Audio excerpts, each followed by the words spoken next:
I love walking into the JCC. I love it. From the moment you get in there, there's a vibe. The JCC is a major institution in our community. The JCC is the convener of the community. Starting in 1915, the Mandel JCC has evolved and served our community and its families, meeting changing needs in education, culture, art, recreation, and fitness.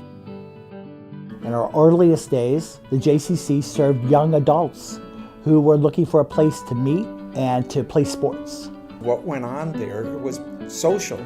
For so many of us, it was the beginning of ties to Judaism. All of us were from Weaver. An awful lot of the people in those clubs went to UConn and maintained lifelong friendships. The JCC has always been about meeting the needs of the people we serve. And those needs change from generation to generation. We began providing childcare, and we began serving single-parent families. We programmed for an aging population, and we welcome people with developmental disabilities. It's about children with different abilities and disabilities becoming friends and playing together and having fun. We were one of the first Jewish institutions to offer a religious school for children with developmental disabilities. In 1962, basically we had 2 small preschool classrooms. Today we have 200 children. The bear went over the mountain, magic glasses to see what he could see.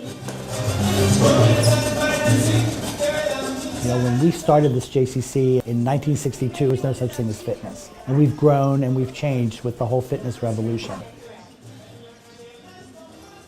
In the late 50s, the Jewish community migrated into the suburbs. Murray Shapiro used to tell me stories about how they designed this building.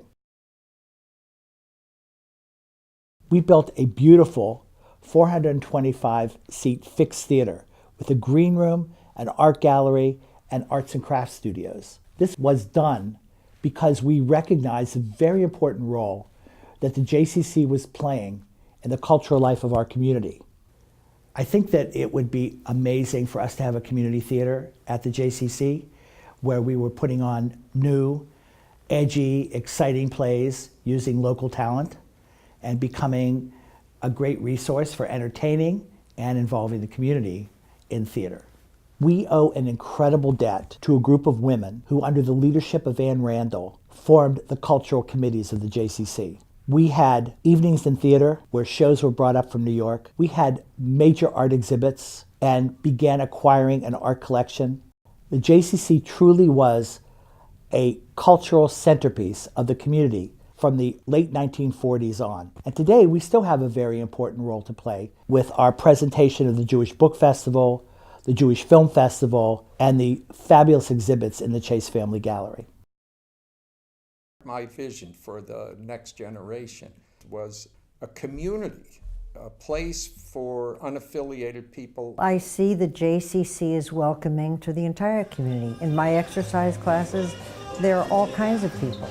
Everybody is very welcome. Whereas when I worked here, it was literally a Jewish community center. The expression big tent refers to the tent of Abraham and Sarah when they lived in the desert. And their tent had no sides on it, so people could come from any direction and feel welcome. And that's how we like to think about the JCC. There are probably 30-35% of the membership of the JCC is non-Jewish, and I think that everybody appreciates associating with everybody else. The Mandel JCC is truly a community center, and it's truly at the center of the community. Everyone here is welcome in our very, very big tent. From our oldest members to our youngest children, we will make our next 100 years our best 100 years, and we will keep building our community 1 century at a time. Here's to the JCC. We wouldn't be who we are without it. And thanks for being there for me, our kids, my wife, and the community. Happy birthday, JCC! Woo!